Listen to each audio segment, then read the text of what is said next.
sua Bíblia aí comigo então. 1 Pedro capítulo 4, a partir do versículo 7.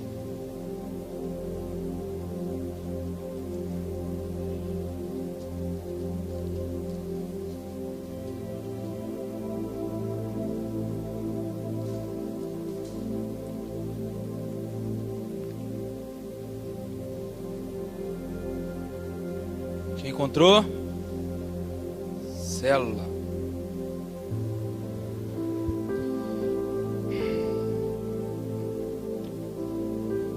Irmãos, como o pastor Valdir fez um desafio aqui para você, importante que você lembrou de alguém aí, além de você convidar mais pessoas, convida você na hora que você chegar na sua casa, envia uma mensagem para essa pessoa que você não viu aqui hoje, pergunta para ela ou para ele se está tudo bem, por que ele está sumido, por que não está aqui. Amém, irmãos? Isso é se importar com os nossos irmãos, tá? Faça isso, eles vão se sentir ainda mais amados, tá bom? Porque senão, irmãos, o que mais eu ouço como pastor muitas das vezes é: ah, pastor, lá na igreja é só o senhor que se importa comigo, ninguém manda mensagem para mim, ninguém fala nada. Não é assim, aí a gente contorna. Então, irmãos, faça isso, manda uma mensagem, pergunta se está tudo bem, por que não foi ao culto. Amém? Isso é importante, é se importar, isso é ser igreja. Quem encontrou? Então, vamos lá. Ora, já está próximo o fim de todas as coisas. Portanto, sede sóbrios e vigiai em oração. Tende antes de tudo ardente amor um para com os outros, porque o amor cobre uma multidão de pecados. Sede hospitaleiros um para com os outros sem murmuração. Servi uns aos outros conforme o dom que cada um recebeu, como bons dispenseiros da multiforme graça de Deus. Se alguém fala, fale segundo as palavras de Deus. Se alguém ministra, ministre segundo a força que Deus dá, para que em tudo Deus seja glorificado por meio de Jesus Cristo. A Ele pertence a glória, o domínio para todos sempre. Amém.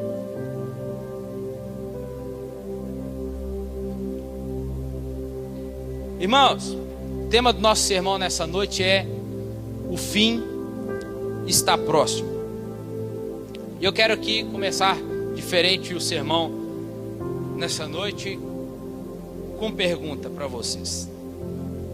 Irmão, se você fosse ao médico, o seu doutor soubesse, você chegaria lá e ele falasse para você assim: ó, você tem só mais alguns dias de vida,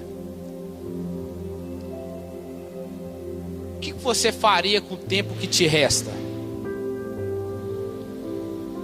Doutor, se chegasse lá, doutor, e se você fazia bateria de exame, o doutor falasse assim: ó, você tem aí mais 2 semanas de vida ou 1 mês de vida.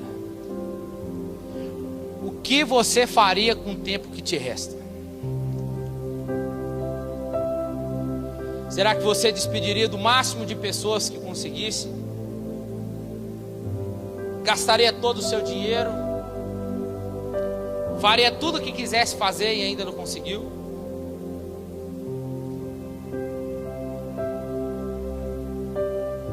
Você faria?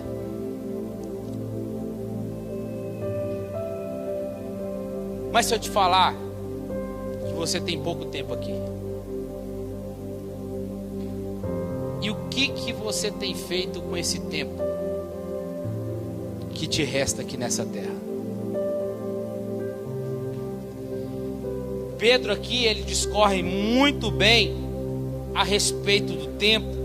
Claro, principalmente por causa do seu martírio, que era iminente, a qual sabemos que ele foi crucificado de cabeça para baixo, dizendo que não era digno de morrer como seu Senhor.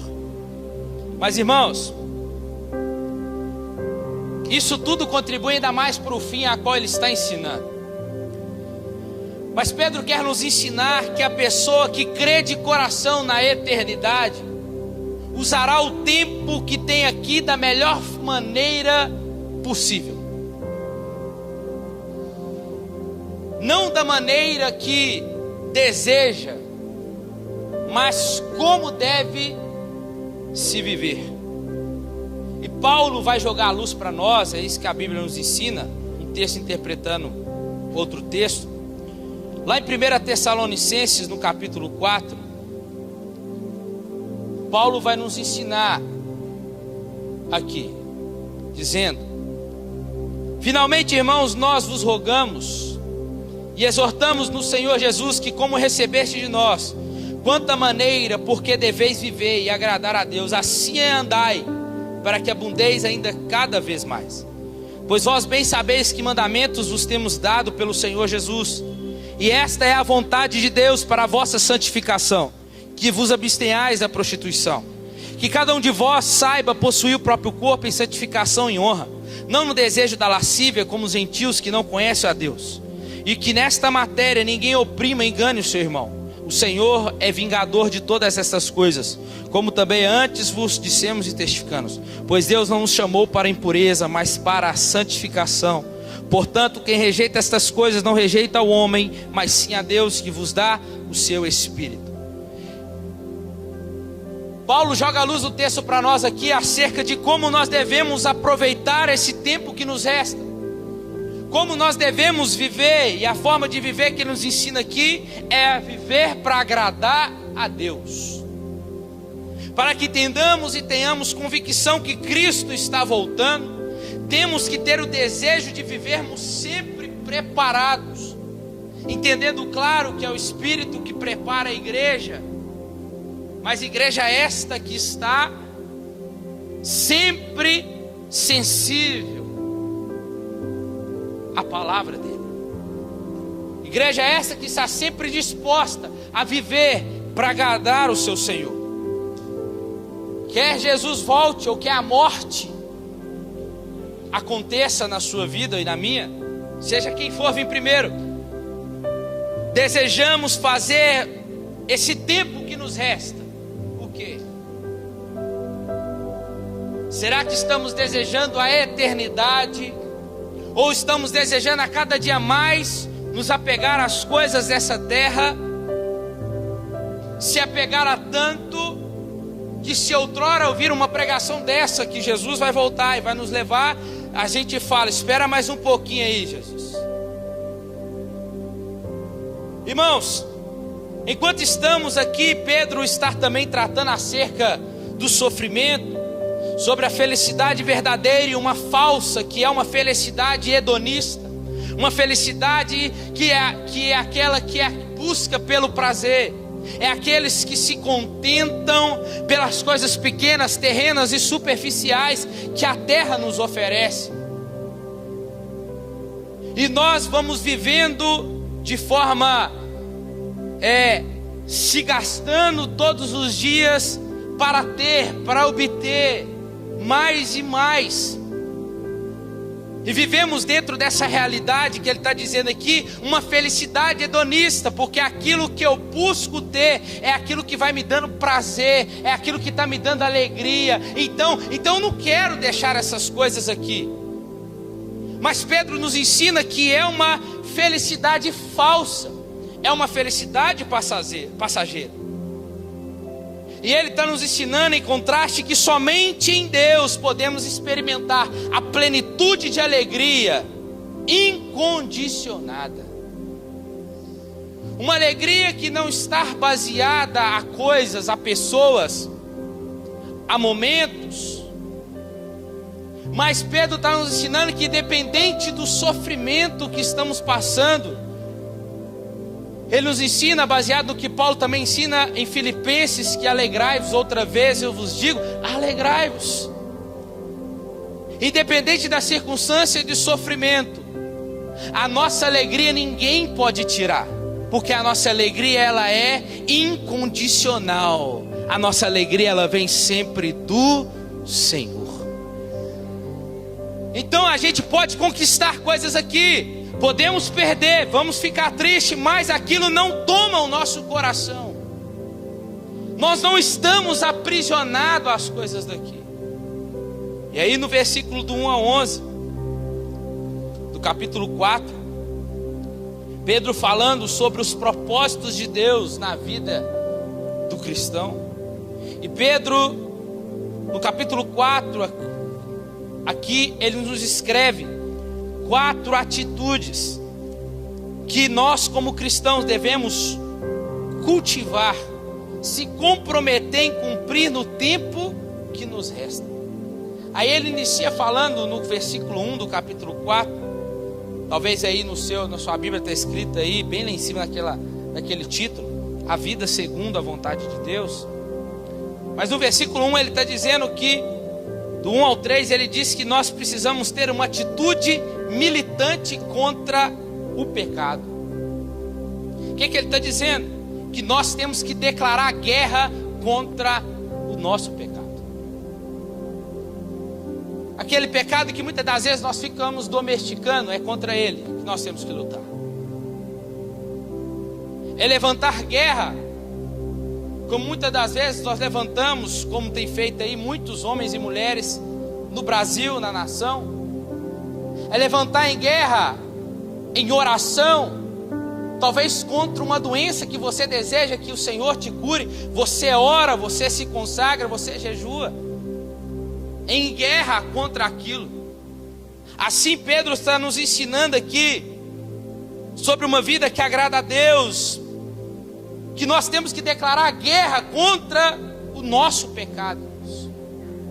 É ir contra mesmo, é dizer não mesmo, é falar, é olhar e ver o pecado diante de vocês e dizer não, eu não vou fazer. Não é porque você não pode, mas é porque você quer agradar a Deus. Amém? Isso é temor. Segunda coisa que Pedro nos ensina é que precisamos ter uma atitude paciente para com os perdidos. As pessoas que ainda não creram, não entenderam ainda, e às vezes nem entendem as mudanças que já aconteceu na minha e na sua vida. E aí eles não acham estranho a vida que eles estão levando. Para eles está normal. Então nós devemos o quê?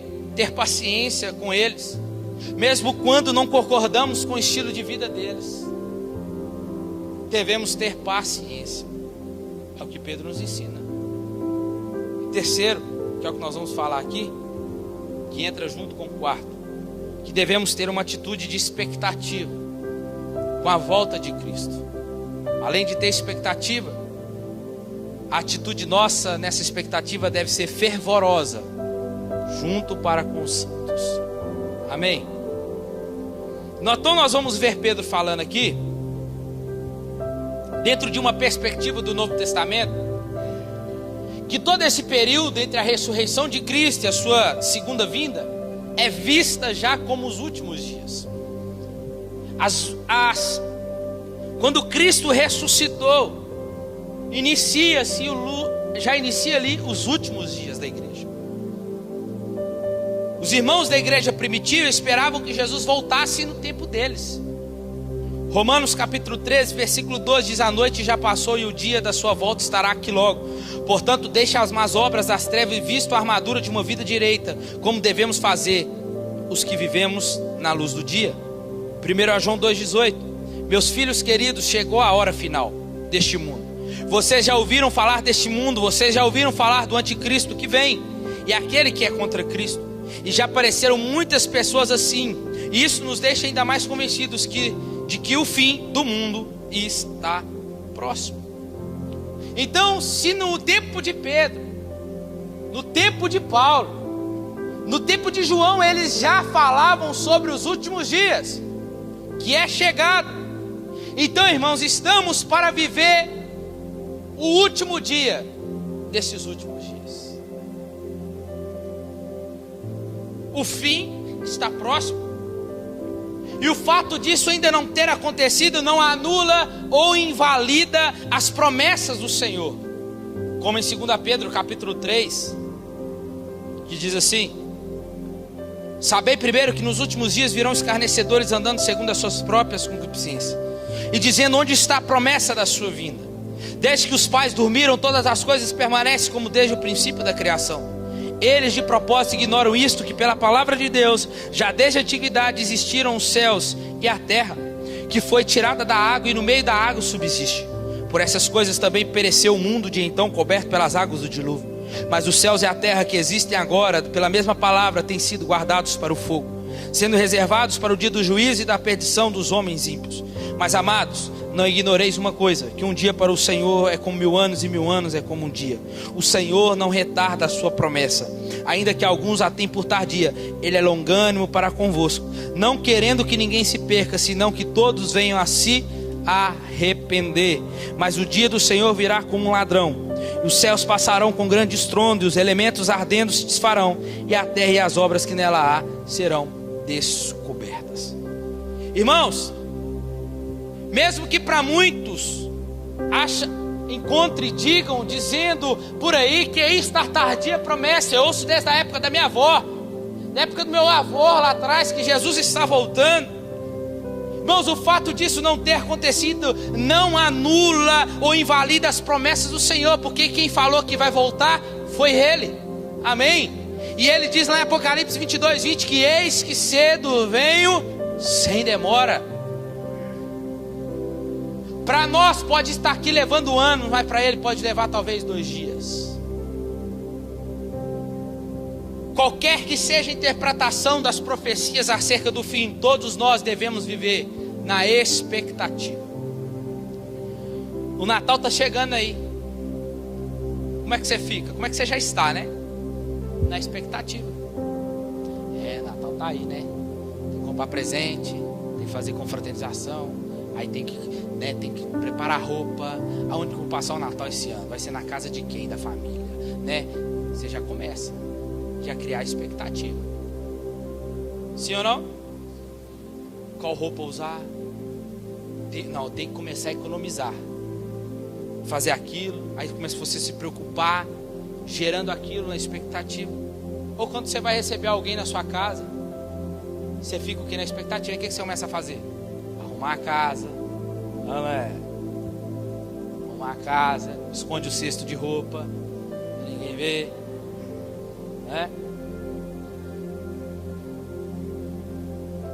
Bonitinho.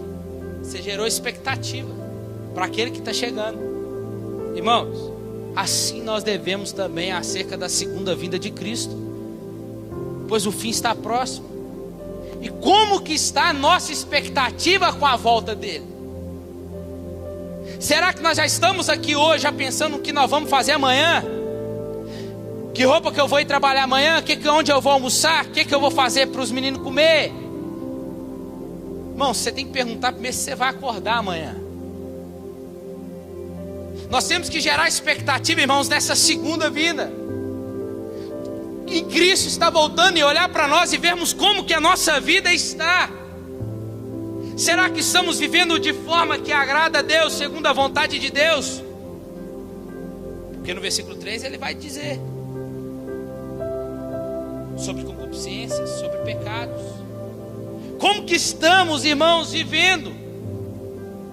A gente está preocupando mais com a próxima semana do que será que Cristo está quando Ele volta. Daqui a pouco eu vou falar mais. O importante é que um dia, irmãos, nós veremos o Senhor e ficaremos diante dele. Então a maneira que vivemos hoje aqui determinará o julgamento e a recompensa recebidos naquele dia. Só que entenda, essa expectativa não deve transformar ninguém em um preguiçoso, como a igreja de Tessalônica. Paulo em 1 Tessalonicenses lá, no capítulo 4, ele vai falar acerca da segunda volta de Cristo. Aí Paulo vai ensinar essa doutrina para o povo, em vez do povo, né? Oh, glória a Deus, amém. O povo começa a ficar com medo. E o povo começa a ficar um pouco preguiçoso. Por quê? O povo começa a parar de trabalhar. O povo começa a se esconder nas suas casas, dizendo, Jesus está voltando, nós precisamos nos preparar. E eu imagino eles orando em todo o tempo. Não parava de orar, não para de orar não. Jesus tem que voltar e nos achar assim. Paulo precisou voltar na sua segunda carta para poder chamar a atenção deles. É igual um pastor que eu tive uma vez, ele falou assim comigo assim. Falei que eu ia estudar, ele falou, não, para que você vai estudar? Jesus está voltando. Se eu tivesse estudado, hein? Irmãos, acerca desses últimos dias aqui. O que Pedro está anunciando aqui? O que Paulo nos ensina acerca disso? Que a nossa vida ela tem que continuar. Você pode estudar, você pode trabalhar, você pode ter cargos maiores, buscar crescer, pode, mas você tem que entender o que ele está querendo nos ensinar. É que nós não podemos deixar o nosso coração ir junto com essas coisas. Nós vamos trabalhar, mas o meu trabalho vai glorificar a Deus, porque se Jesus voltar hoje, Ele vai me buscar aqui no meu trabalho mesmo. Eu vou estar estudando, e o meu estudo vai ser para glorificar a Deus, e enquanto eu estudo, se Ele voltar, é daqui mesmo que Ele vai me levar. Nós não podemos ficar na inércia, escondido. Mas o que Paulo e Pedro estão nos ensinando é que nós devemos ser fiel, irmãos. Da mesma forma que somos fiéis aqui quando estamos na igreja, nós devemos ser fiel, ter uma vida única, não uma vida dupla, mas uma vida única diante de Deus. O mesmo Edgar que é na igreja, é o mesmo Edgar que é em casa, como marido, como pai, como profissional e como estudante na faculdade. É isso que Pedro e Paulo estão nos ensinando. É essa expectativa que temos que gerar, irmãos. Em Atos 2,17 nós vamos ver que acerca desses últimos dias, que não é de agora que encontramos esse termo, Pedro e outros textos nos falam desses dias, dos últimos dias. Disse Deus: eu derramarei meu espírito sobre toda a carne. Aonde isso foi uma promessa de Joel. Aonde se cumpriu? Atos capítulo 2 se cumpriu a profecia. O espírito foi derramado nos últimos dias. 1 Pedro 1,20: Deus escolheu para este propósito muito antes do princípio do mundo, mas só recentemente foi que Ele manifestou isto publicamente nesses últimos dias como uma bênção para vocês. 1 Timóteo 4,1: entretanto, o Espírito Santo nos diz claramente que nos últimos tempos alguns da igreja se desviarão de Cristo e se tornarão zelosos seguidores de mestres com ideias de inspiração diabólica. Está acontecendo isso ou não, irmãos? Sim ou não? Só que Paulo falou há anos atrás, e nós estamos vendo isso ainda mais em massa agora. Estamos vivendo nos nossos últimos dias, e o último dia desses últimos dias está chegando. Nós estamos no mês de novembro, não é? E o mês de novembro vai até dia 30. É isso, 31? 30. Vai até dia 30. O mês de novembro está aí. É como se o último dia do mês de novembro Cristo voltar. Estamos vivendo os últimos dias, mas o último dia está chegando.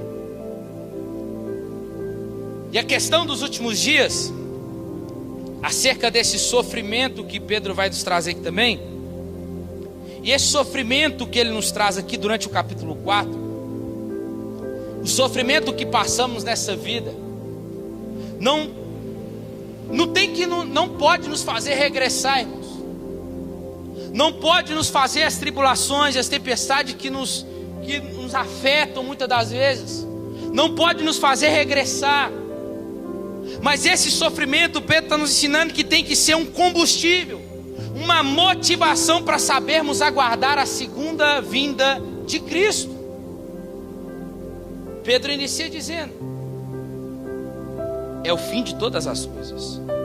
Imagina nós ouvindo Pedro dizendo sobre isso. Que peso seria, sim ou não? Mas eu estou aqui nessa noite para dizer, séculos depois, que é chegado o fim de todas as coisas. Para os cristãos naquela época, que vivia na ponta dos pés, aguardando o retorno do grande rei e a transição do reino da graça para o reino da glória. E nós temos que entender aqui que será um novo começo, e podemos pensar que para esse novo começo, para esse novo tempo, o cristão ele tem que se desfazer de qualquer obstáculo que seja oposição, ou que seja que possa impedir eles de prosseguir. O futuro chegou. Hoje, o fim estar muito mais próximo do que no tempo de Pedro no passado. O dia final se aproxima. Esse era o entendimento dos escritores bíblicos. Pois o intervalo entre a primeira e a segunda de Cristo é o tempo do fim. Então, ao longo da história do cristianismo, essa perspectiva do viver no tempo do fim, de estar às portas para uma grande virada histórica, a nossa característica está em desfrutar, irmãos, antecipadamente dessa vida futura. Porque Jesus mesmo disse que o reino de Deus já está entre vós. É igual eu já disse, é o já e o ainda não. Pessoas são curadas, sim ou não?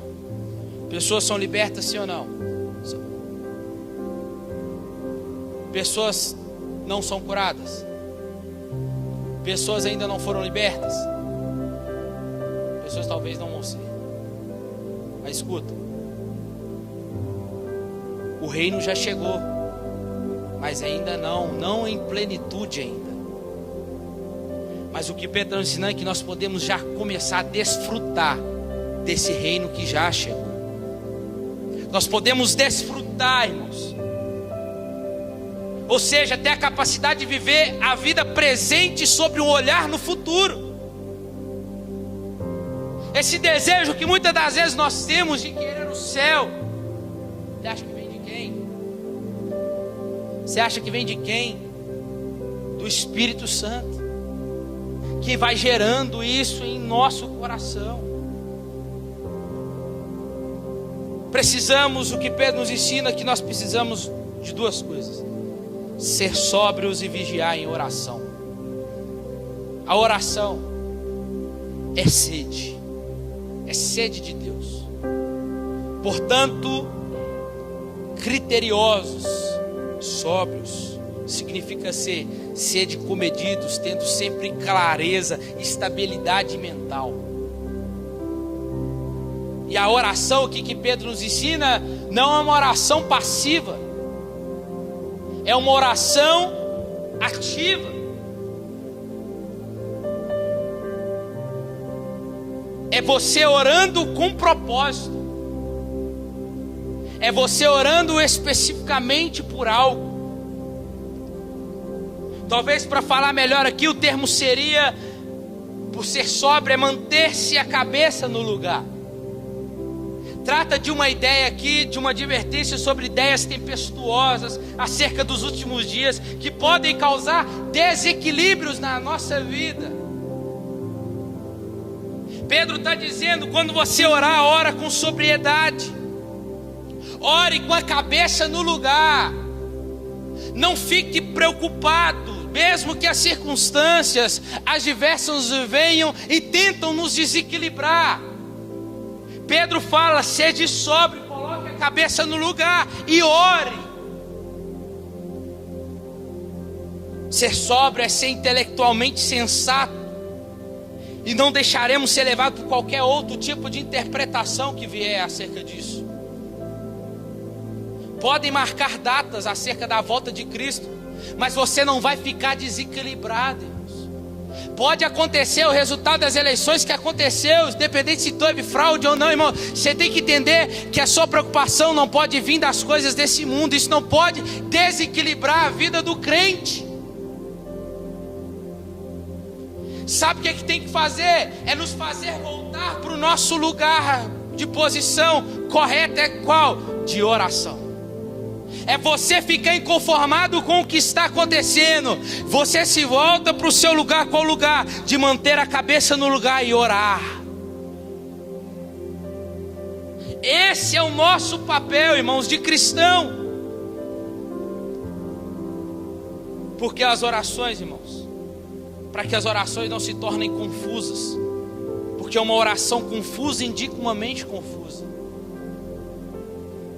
Então é ser calmo, é sereno de espírito, a fim de se dedicarem à oração, não ficar desequilibrado.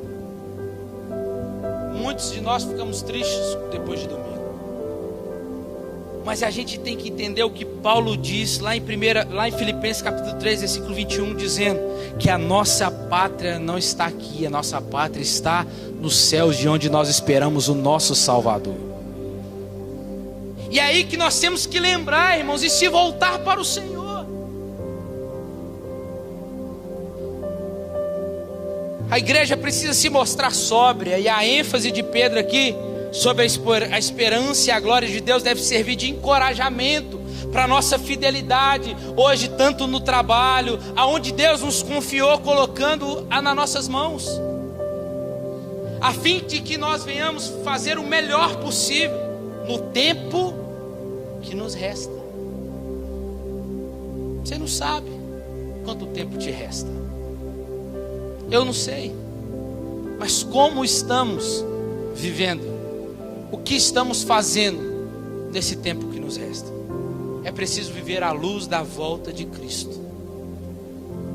A igreja deve estar em vigilância.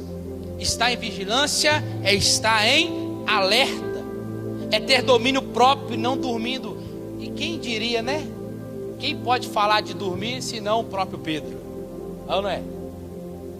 Jesus está indo para orar. Fala para ele assim, ó: ficam aqui em oração que eu vou ali. Jesus volta, o que eles estão fazendo? Dormindo. Será que não podes vigiar comigo em oração nenhuma hora? Então Pedro está aqui dizendo agora para nós. Pedro está dizendo: eu sei muito bem o que eu estou falando para vocês, viu? Melhor do que Pedro não há falar sobre dormir enquanto era para estar vigiando. Irmãos, falei de manhã quando eu trabalhava numa advocacia. Aí eu fui no momento de almoçar com a minha marmita, esquentei e tal. Aí eu fui orar. Na hora que eu fui orar, na hora que eu abri o olho, cadê minha carne? E a menina era crente também, falou comigo assim: Jesus mandou orar e vigiar.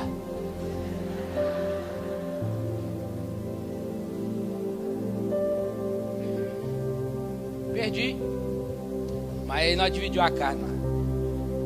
Jesus nos ensina a orar e vigiar, irmãos. Vigiar é estar em alerta e não dormindo. Marcos 13:33. E já que vocês não sabem quando isso acontecerá, fiquem prevenidos, estejam vigilantes para a minha volta. Marcos 14:38. Vigiem comigo e orem para que o tentador não domine vocês, pois embora o espírito esteja preparado, o corpo é fraco. Efésios 6:18. Orem o tempo todo. Peçam a Deus qualquer coisa que esteja de acordo com os desejos do Espírito Santo. Argumentem com Ele, fazem lembrar das necessidades de vocês e continuem orando fervorosamente por todos os cristãos em toda parte. Colossenses 4:2. Não se cansem de orar, perseverem nisso, esperem pelas respostas de Deus e lembre-se de agradecer quando elas vierem. Irmãos, vigiar na oração significa simplesmente estar alerta por meio da oração. É ser controlado. É você orar com propósito. É você, no momento que você ora, o que você está orando demonstra a sua vigilância. Quando você e eu confessamos pecado, demonstra a nossa vigilância. Quando nós oramos pedindo para que Ele afaste a tentação de nós estamos vigiando. Não é para você parar lá e ficar: é pecado, você não vem não, hein? Não vem não. Não é para você ficar vigiando desse jeito não. Mas é você em oração, quando você busca orar, confessando o seu pecado, confessando a sua tentação, pedindo perdão, clamando pelo reino, fazendo a oração que Jesus nos ensinou. Isso é uma atitude de vigilância por meio da oração. A vida cristã não tem espaço para uma vida de oração indiferente, indolente. A atitude da igreja tem que ser de alerta, estar de guarda, como Neemias, os guardas de Neemias, lá no capítulo 4, versículo 9. Mas nós oramos ao nosso Deus e guardamos a cidade de noite para a nossa própria proteção. É aqui, irmãos, é espada na mão. É espada na mão. Pode estar com o joelho dobrado, mas que a espada esteja na mão. orando e vigiando, dia e noite. É em todo tempo. Uma atitude de expectativa para com a volta de Cristo requer uma mente séria e equilibrada. É uma vida de oração alerta, vigilante. Então o nosso compromisso não é sobre marcar datas da vinda dele. Se fosse assim em 2012, nós nem estávamos aqui mais, né? Já passou. Ou sobre querer discernir sinais. Não tem problema nenhum você estudar acerca da segunda volta de Cristo. Pelo contrário, faça. Mas não sobre marcar datas, discernir sinais, mas é sobre ter pensamentos e orações. Esse é o nosso compromisso. Se esses últimos dias estiverem em ordem, nosso modo de viver será correto. Nós precisamos fazer parte da corte, do cortejo. Assim como João Batista preparou o caminho para ele vir, a igreja, por meio da oração, prepara o caminho para ele voltar. Nós somos aqueles que vão dar as boas-vindas. Amém? Só que aí, Pedro nos ensina aqui algumas coisas que nós precisamos fazer. Quem estiver esperando de fato a volta de Cristo, pensará nos semelhantes. Está relacionado aqui à maneira de como nós vamos proceder, que é a atitude fervorosa para com os santos. Versículo 8. O amor pelos santos é importante acima de tudo, principalmente nos tempos de perseguição. Os cristãos, como nós, devemos amar uns aos outros e ter um só coração. O sofrimento vai produzir ainda mais sensibilidade mais aguçada em nós. Você quer, se a igreja orou antes das eleições, é agora que a igreja vai orar mais. Deixa eu falar para você uma coisa que eu aprendo na Bíblia, é que Deus sabe como fazer a sua igreja se voltar para Ele. Esse amor então deve ser intenso. Eu devo me esforçar e tratar os outros como Deus nos trata. Tem hora que dá vontade, né, de dar umas pauladas, não. Você fala assim, meu Deus do céu, como é que esse merece amor de Deus? Você é um cão, né? Mas nós devemos tratar os outros assim como Deus nos trata. Se Deus amou ele, eu devo amar. É até possível amar, irmãos, aqueles de quem nós não gostamos. Mentira. Não, você não está falando isso não. Você é crente, então, sabe por causa de quê? Mas Edgar, o amor de Deus, como é que eu vou amar de quem que eu não gosto? Amar é uma escolha. E se você é crente, você não tem nem escolha mais não. Enquanto você estiver lá, você tem escolha. Mas agora que você veio para o reino de luz, você não tem mais escolha, irmãos. Você tem que amar e pronto, acabou. E este amor aqui é o amor de Deus. Mas como, Edgar?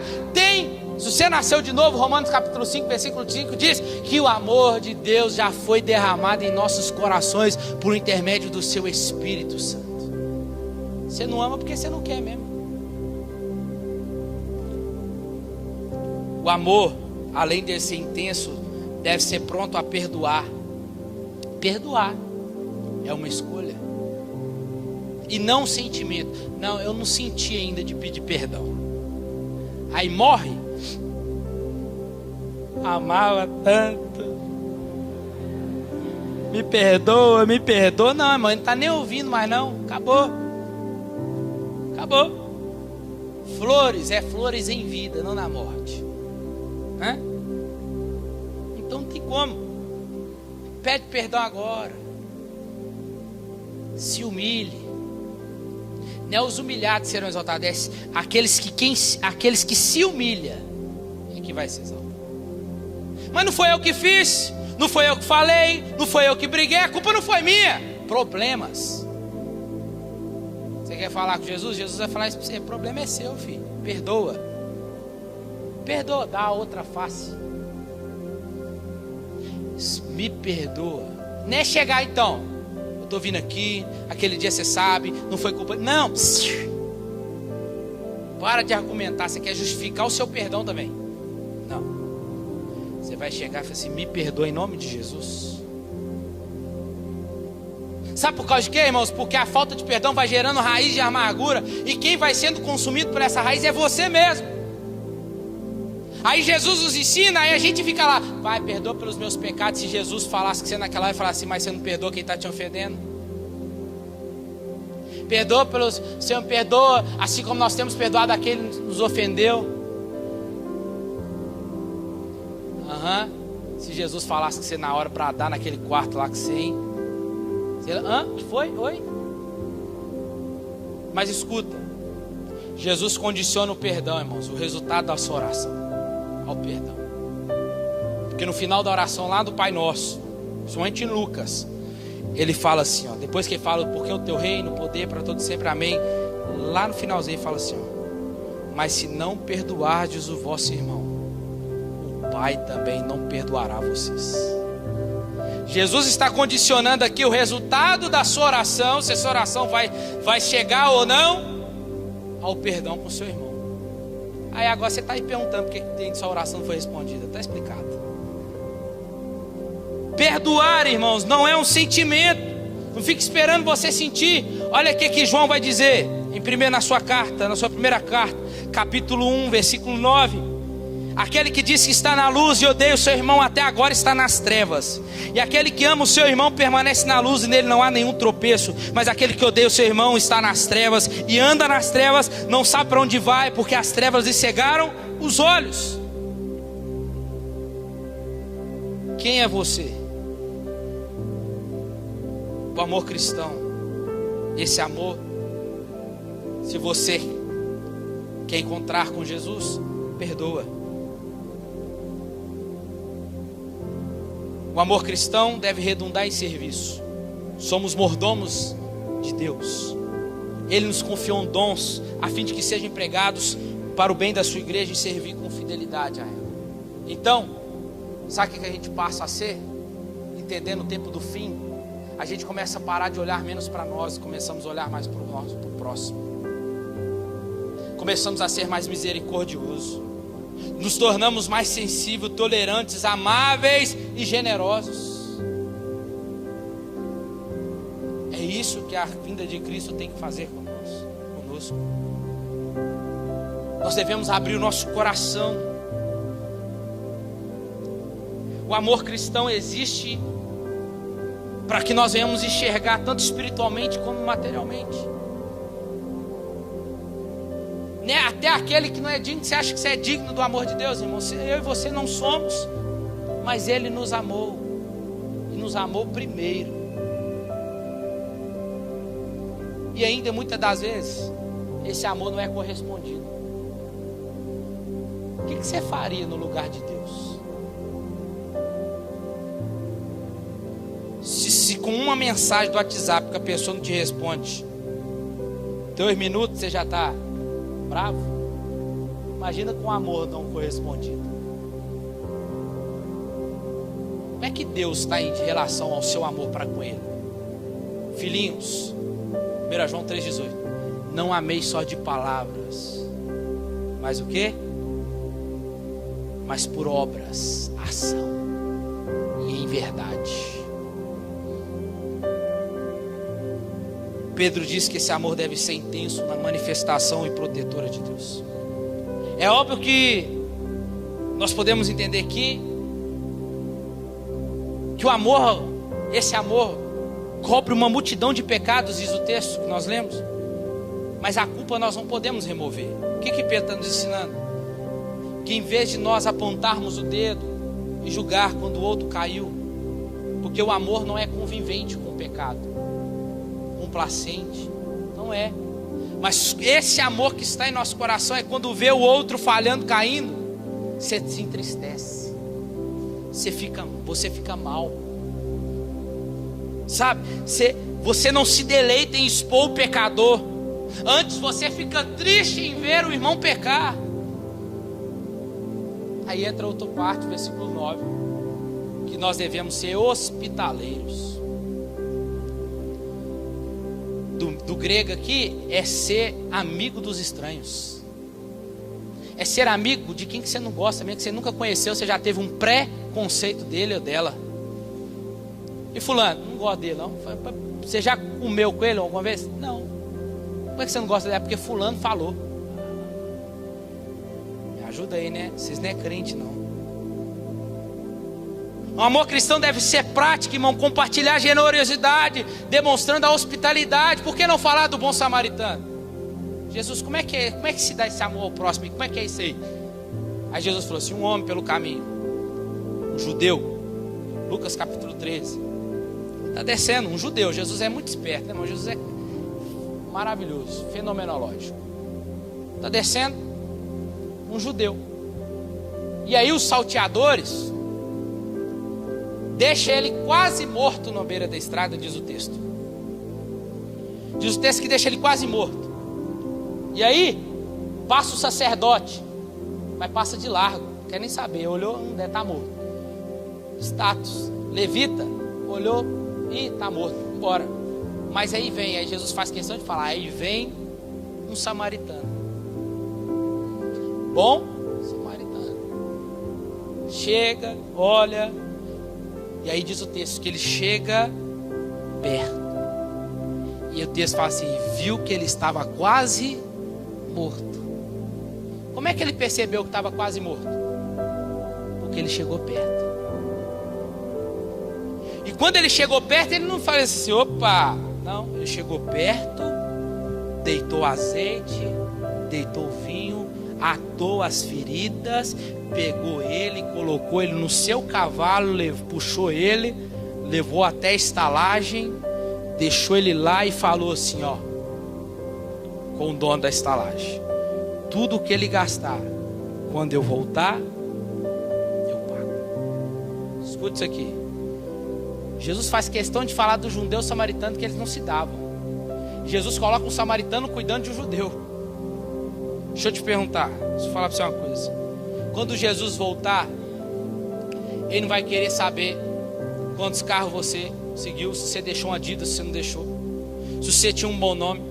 Jesus não vai querer saber em si. Isso aí é dever de cristão aqui nessa terra, que você tem que ter, isso é um fato. Mas quando ele voltar, ele não vai querer saber quantas casas você comprou, quantos diplomas você conquistou. Quando Jesus voltar, ele vai querer saber o que você fez com aquele vizinho que ele colocou lá do seu lado. Ele vai querer saber o que você fez acerca dele com aquele rapaz que está sentado lá no seu trabalho, do seu lado, na mesa do seu lado, que você nunca até hoje falou de evangelho para ele. É disso que o bom samaritano se chama Jesus. Isso é ser hospitaleiro, é ser amor com estranhos. O amor cristão deve ser prático. A hospitalidade é fruto do amor, é uma verdade de situações que necessitam e pode estar sendo considerada aqui, com os desabrigados, com a perseguição que pode vir, os cristãos que viajam, os missionários. O cristão, irmãos, você tem que entender que o cristão, ele não só abre o coração, mas ele também abre a sua casa. Versículo 10, para a gente ir terminando. O cristão, ele abre a sua casa, mas ele, além de ter o coração aberto, a casa aberta, ele tem as mãos abertas para servir. O que Pedro está nos ensinando aqui, irmãos? Sobre desapego. Pedro está nos ensinando sobre o desapego das coisas dessa terra, irmãos. Para que a nossa expectativa seja sempre na volta de Cristo. Que nós venhamos parar de olhar mais para nós e olhar mais para o próximo. Porque os dois mandamentos são estes: amar o Senhor sobre todas as coisas, com todas as suas forças, com toda a sua alma, com todo o entendimento, e ao próximo como a ti mesmo. E aí eu fico obsoleto isso aqui, porque em João capítulo 13, versículo 33, Jesus fala assim: agora vocês não vão amar mais com o seu amor. Agora vocês vão amar como eu vos amei. Vocês olham cor, olha identidade, olha se tem ou se não tem. Eu não. Vocês vão olhar agora com o meu amor, incondicionalmente. Pedro está nos ensinando a isso, irmãos, a olhar mais para o outro, menos para nós. A servir mais o outro, além de abrir o nosso coração, abrir a nossa casa, mas também agora ele nos ensina a ter as mãos abertas para servir o outro. Desapego. É desejar tanto o céu, irmãos. Como diz um louvor da harpa que eu gosto muito. De manhã os irmãos me ajudou a cantar. Que diz assim, ó: desejamos ir lá, desejamos ir lá, que a alegria será quando todos encontrarmos lá. Desejar é ansiar por isso, irmãos. É querer tanto algo que as outras coisas não toma o seu olhar, não te desfoca do seu foco, que é Cristo. Você está aqui, irmãos? Então Pedro ressalta aqui que o serviço na igreja não é só para quem tem ministério ou para quem é diácono, é para todos nós. É ser desprendido, é ser mordomo. E ser mordomo era uma função importante naquele tempo. Era aquele que era encarregado pela casa do Senhor, administrando os bens para atender às necessidades. Nós somos estes mordomos, cuidamos daquilo que não é nosso, nós não temos nada, nós cuidamos daquilo que é do nosso Senhor. A sua casa, a sua família, o seu trabalho, a sua faculdade, seja o que for, tem que ser tudo para o Senhor, irmãos. Irmãos, porque se alguma dessas coisas for o primeiro lugar na sua vida, Deus tira. Deus tira. Pedro usa uma palavra aqui sobre a multiforme graça de Deus. Significa diversas cores. O que ele está nos ensinando? Que assim como existem várias provações, existe também a multiforme graça. O que é isso? Para cada provação da nossa vida, Deus nos oferece uma saída. Irmãos, eu e você fomos ensinados assim, dizendo: não, a igreja, nós vamos ser arrebatados antes da grande tribulação. Isso é universalmente uma pregação. Mas eu não concordo. Biblicamente dizendo, não. Porque todas as vezes que eu vejo na Bíblia, de Mateus até Apocalipse, de Gênesis a Malaquias, nós vamos ver que Deus nunca privou os seus servos de passar por aflição. Daniel, ele livrou Daniel da cova? Ele livrou Daniel na cova. Sim ou não? Sadraque, Mesaque e Abednego, ele livrou? Podia livrar? Podia, mas ele livrou? Não. Ele livrou eles na fornalha. Jesus falou para os discípulos ir para a tempestade. Jesus sabia da tempestade. Vai, pode ir. Conta com vocês lá no meio do mar. Jesus apareceu aonde? No meio da tempestade. Então escuta uma coisa: Cristo não nos vai privar da tribulação. A igreja vai adentrar a grande tribulação, mas Cristo, como eu aprendo na Bíblia, Cristo guardará a sua igreja no meio da grande tribulação. Tem alguém que é igreja aqui? Ele vai guardar os seus, irmão. Então não tem que preocupar. Não fica desequilibrado por causa disso. O que é dele, ele sabe quem são os seus. E os seus, ele guardará, irmãos. E ele vai nos tirar no meio da grande tribulação. E por último, versículo 11. O cristão, além de ter o coração aberto, a casa aberta, as mãos abertas para servir, deve ter os lábios abertos também. O pastor Mar sempre fala assim que a última evidência da volta de Cristo, quando ele fala que nos últimos dias, quando ele vier, os sinais dele, não será somente o que a gente tem visto aí, não, mas o principal deles é qual? Quando o evangelho for pregado em todo o mundo, aí virá o fim. Os nossos lábios precisam estar abertos. Se nós queremos Cristo voltando, temos que pregar. Todos os cristãos que falam a palavra de Deus devem ter cuidado com o que dizem, como dizem, e com isso antes de tudo, porque devem se sujeitar a essa palavra.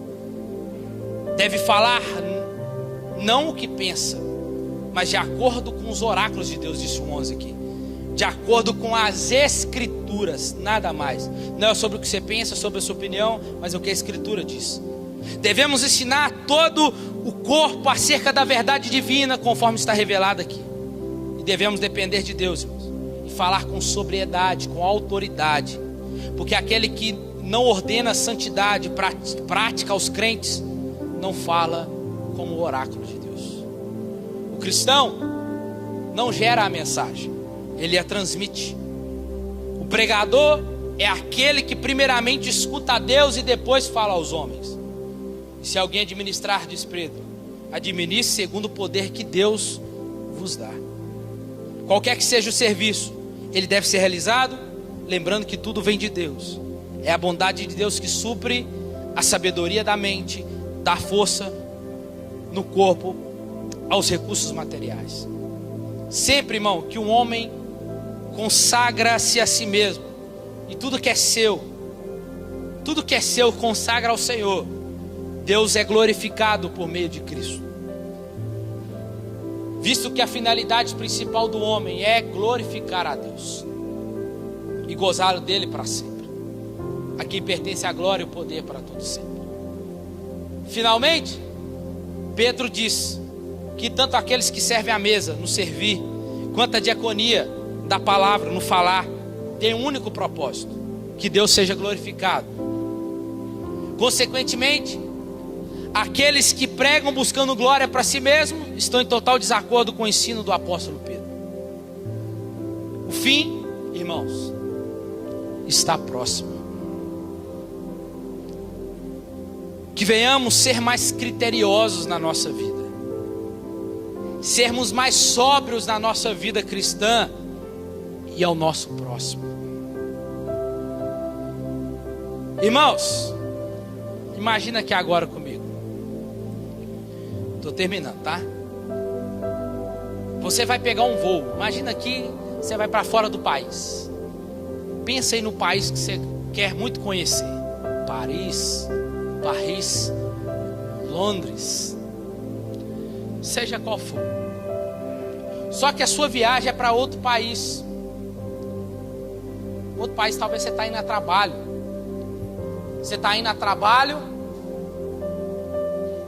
e aí no meio do caminho você ouve o capitão falando que vai ter que fazer uma escala de urgência em outro lugar. Estamos sobrevoando talvez ali Paris e vamos ter que fazer uma escala aqui de urgência. E aí o capitão vira e fala assim: vamos ficar aqui 2 horas. Aí você lembra que é uma das cidades preferidas que você queria conhecer, Paris. Segura aqui, para você não perder a final. Era a cidade que você queria conhecer. Irmãos, o que você faria? Vamos lá. Você tem 2 horas. O que você faria? Sabendo que você está em Paris, o lugar que você queria conhecer, você não ia ter a chance de conhecer porque você estava indo a trabalho, mas teve que descer lá. O que você faria com essas 2 horas? Você ia aproveitar, sim ou não? Vou aproveitar o máximo que consigo dessa cidade. Enquanto eu tenho um tempo para aproveitar, vou ao máximo. Ou eu vou jogar essa oportunidade fora? Irmãos, somente Deus sabe o tempo que nos resta. E nós não devemos desperdiçar esse tempo que nos resta, mas investir em fazer a vontade de Deus, em viver para agradar a Deus, amar mais, perdoar mais, negar a si mesmo e caminhar mais em direção à cruz. Irmãos, aproveite o tempo, vamos aproveitar mais o tempo que nos resta. Não sabendo, não se preocupando quando, que dia, mas sabendo que estamos já no fim de todas as coisas. E eu termino com a mesma pergunta: se você soubesse que teria mais uns dias de vida, o que você faria? Fica de pé no seu lugar.